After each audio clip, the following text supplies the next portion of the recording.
नमस्कार। आज मैं आपको एआरकॉन कलिकामर नयनार की कहानी सुनाऊंगा। कलिकामर नयनार, जिन्हें एआरकॉन कलिकामर भी कहा जाता है, कि यह कहानी पेरिया पुराणम में वर्णित है। कलिकामर का जन्म चोल साम्राज्य के पेरू मंगालम नामक स्थान पर हुआ था। वे एआर कुल के प्रमुख थे, जो पीढ़ियों से चोल राजाओं की सेना के सेनापति रहे थे। कलिकामर केवल एक पराक्रमी योद्धा ही नहीं, बल्कि भगवान शिव के अनन्य भक्त भी थे। कलिकामर नयनार को प्राप्त एआरकॉन की उपाधि केवल एक नाम नहीं, बल्कि उनके वंश की गौरवशाली परंपरा और उनके स्वयं के महान व्यक्तित्व का प्रतीक है। एआर उनके उस प्राचीन और प्रतिष्ठित कुल का नाम है, जो पीढ़ियों से चोल साम्राज्य की सेना में उच्च पदों पर आसीन रहा था, और कोन शब्द का अर्थ राजा, स्वामी या प्रमुख होता है। इस प्रकार एआरकॉन का अर्थ हुआ एआर कुल के अधिपति। कलिक कामर चोल साम्राज्य के एक अत्यंत शक्तिशाली और कुशल सेनापति थे, जिनके पास अपार धन, संपदा और सैन्य शक्ति थी। चोल सम्राट स्वयं उनका अत्यधिक सम्मान करते थे, और राज्य की सुरक्षा का उत्तरदायित्व उन पर निर्भर था। हालांकि इस सर्वोच्च पद और शक्ति के बावजूद कलिकामर के भीतर अहंकार का लेश मात्र भी नहीं था। उन्होंने अपनी इस उपाधि और संसाधनों को कभी भी व्यक्तिगत विलासिता के लिए उपयोग नहीं किया, बल्कि वे स्वयं को सदैव महादेव का एक साधारण सेवक ही मानते थे। उनका जीवन एक सेनापति के अनुशासन और एक सन्यासी के वैराग्य का अद्भुत संगम था। वे अपने अधिकार क्षेत्र में आने वाले सभी संसाधनों का उपयोग शिव मंदिरों के जीर्णोद्धार, उत्सवों के आयोजन और शिव अडियारों अर्थात शिव भक्तों की सेवा के लिए करते थे। एआरकॉन के रूप में उनकी पहचान एक ऐसे योद्धा की थी, जो रणभूमि में शत्रुओं के लिए जितना कठोर था, भगवान के भक्तों के सम्मुख उतना ही विनम्र। कलिकामर नयनार का विवाह मान कांचार नयनार की परम सुंदर पुत्री के साथ निश्चित हुआ, जिसके केश अत्यंत लंबे और मनमोहक थे। विवाह के शुभ दिन, जब पूरा घर उत्सव में रंग के रंग में रंगा हुआ था और कलिकामर अपनी बारात लेकर मार्ग में थे, तभी स्वयं भगवान शिव एक माहेश्वर अर्थात शैव तपस्वी का रूप धारण कर मान कांचार नयनार के द्वार पर प्रकट हुए। अतिथि सत्कार की परंपरा का पालन करते हुए मान कांचार नयनार ने जब तपस्वी का अभिवादन किया और उनसे सेवा पूछी, तो उस मायावी साधु ने उनकी पुत्री के उन दिव्य और लंबे केशों की मांग कर दी। साधु ने तर्क दिया कि उन्हें अपनी जटाओं के एक लिए एक पंचवटी अर्थात पवित्र धागा बनाने हेतु इन केशों की आवश्यकता है। एक पिता के लिए अपनी पुत्री के विवाह के ठीक पहले उसके सौंदर्य का प्रतीक माने जाने वाले केशों को काटना हृदय विदारक निर्णय था। किंतु भक्ति के मार्ग पर अडिग मान कांचार नयनार ने बिना एक क्षण भी देरी किए तलवार उठाई और अपनी पुत्री के सिर से उन सुंदर केशों को काटकर साधु की झोली में डाल दिया। उसी समय कलिकामर नयनार अपनी बारात के साथ वहां पहुंचे। जब उन्हें इस घटना का पता चला, तो वे तनिक भी क्रोधित या विचलित नहीं हुए। इसके विपरीत उनके मन में ग्लानि और दुख इस बात का था कि वे विवाह की रस्मों में इतने व्यस्त थे कि उस साक्षात ईश्वर स्वरूप तपस्वी के दर्शन करने से चूक गए।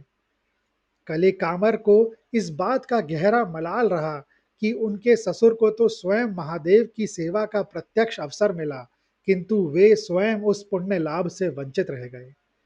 उन्होंने मान कांचार नयनार के इस अप्रतिम त्याग की भूरी भूरी प्रशंसा की, और इस घटना ने उनके मन में शिव भक्तों के प्रति सम्मान को और भी अधिक गहरा कर दिया। अंततः भगवान शिव ने अपनी माया समेट ली, और उस कन्या के केश पुनः पहले की तरह दिव्य और सुंदर हो गए, जिसके बाद कलिकमार ने उनसे विवाह किया, और वह विवाह अत्यंत हर्षोल्लास के साथ संपन्न हुआ। इसके उपरांत एक समय की बात है जब तिरुपुंकूर और उसके आसपास के क्षेत्रों में भीषण सूखा पड़ा। नदियां सूख गईं और प्रजा अन्न जल के लिए त्राही त्राही करने लगी। स्थानीय चोल राजा और जनता इस प्राकृतिक आपदा से अत्यंत व्याकुल थे। भगवान शिव के अनन्य भक्त कलिकामर ने जब लोगों को कष्ट में देखा तो उनका हृदय करुणा से भर उठा। उन्होंने लोक कल्याण हेतु स्वयं को महादेव के चरणों में समर्पित कर दिया और यह कठिन संकल्प लिया कि वे वर्षा होने तक निरंतर प्रार्थना करेंगे। कलिक कामर ने यह भी घोषणा की कि यदि महादेव प्रसन्न होकर वर्षा करते हैं तो वे मंदिर और शिव भक्तों की सेवा हेतु अपनी 12 वेली लगभग 80 एकड़ उपजाऊ भूमि दान कर देंगे। उनकी निस्वार्थ भक्ति और दृढ़ प्रतिज्ञा से प्रसन्न होकर भगवान शिव ने आकाश को मेघों से भर दिया और ऐसी मूसलाधार बारिश हुई कि सूखा पूरी तरह समाप्त हो गया। किंतु महादेव की लीला अद्भुत थी। वर्षा इतनी अधिक हुई कि अब बाढ़ का खतरा मंडराने लगा और सूखे से परेशान लोग अब जलमग्न होने के भय से कांपने लगे। परिस्थिति को बिगड़ते देख कलिक कामर तनिक भी विचलित नहीं हुए।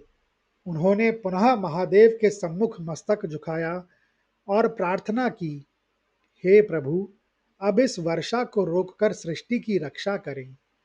उन्होंने इस बार वर्षा रोकने के उपकार के बदले अतिरिक्त 12 वेली अर्थात 80 एकड़ भूमि दान करने का वचन लिया।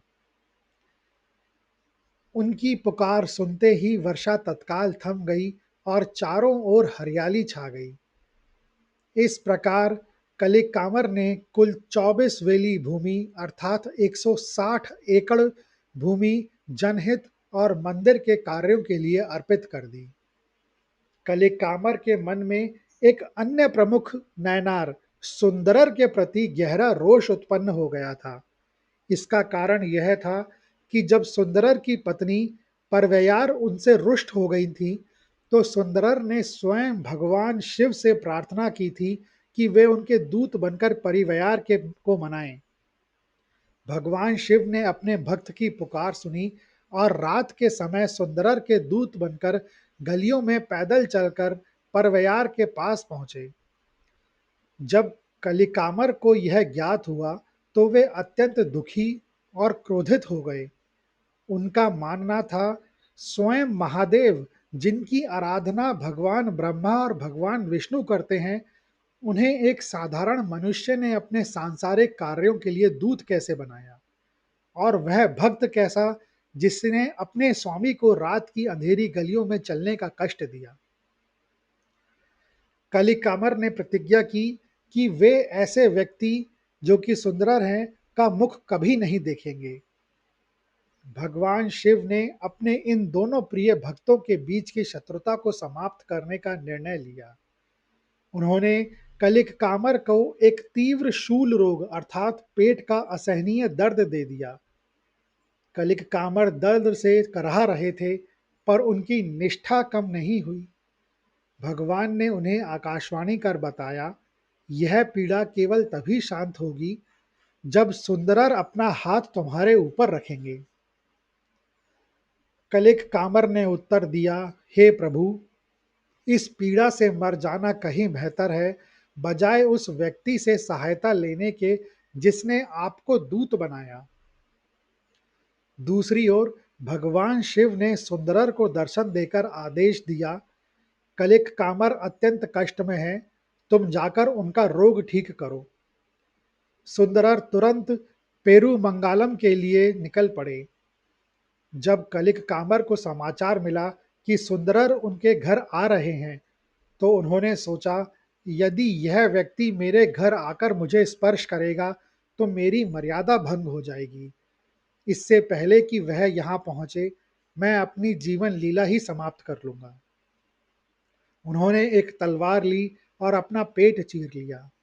उनके प्राण पखेरु उड़ गए। उनकी पत्नी जो स्वयं एक महान शिव भक्त थी ने जब यह देखा तो वे विलाप करने की बजाय शांत रहीं ताकि अतिथि सुंदरर का स्वागत प्रभावित ना हो। उन्होंने घर के सभी लोगों को आदेश दिया कि वे इस दुख को प्रकट ना करें। सुंदरर जब उनके घर पहुंचे तो उनका भव्य स्वागत किया गया। उन्होंने आग्रह किया, मुझे पहले कलिक कामर के दर्शन करने हैं और उनका रोग दूर करना है। जब उन्हें उस कमरे में ले जाया गया जहां कलिक कामर का मृत शरीर पड़ा था, तो सच्चाई जानकर सुंदरर स्तब्ध रह गए। उन्होंने सोचा, यदि कलिक कामर ने मेरे कारण अपने प्राण त्यागे हैं, तो मुझे भी जीवित रहने का कोई अधिकार नहीं है। सुंदरर ने वही तलवार उठाई और स्वयं का गला काटने वाले थे। ठीक उसी क्षण भगवान शिव की कृपा से कलिक कामर जीवित होकर उठ बैठे। उन्होंने सुंदरर का हाथ पकड़ लिया और तलवार छीन ली। दोनों भक्त एक दूसरे के चरणों में गिर पड़े। कलिक कामर का सारा द्वेष धुल गया और उन्हें समझ आया कि सुंदरर के प्रति भगवान का प्रेम इतना प्रगाढ़ है कि वे स्वयं सेवक बनने को तैयार रहते हैं। इसके बाद दोनों संत साथ मिलकर तिरुपुंकूर के मंदिर गए और वहां महादेव की आराधना की। इसके बाद दोनों संतों के बीच एक ऐसी प्रगाढ़ और दिव्य मित्रता विकसित हुई जिसकी मिसाल आज भी दी जाती है। कलिक कामर सुंदरर को अपने साथ अपने गृह नगर पेरूमंगालम ले गए, जहां उन्होंने कई दिन तक उनका आतिथ्य किया और साथ मिलकर महादेव की स्तुति में भजनों का गायन किया।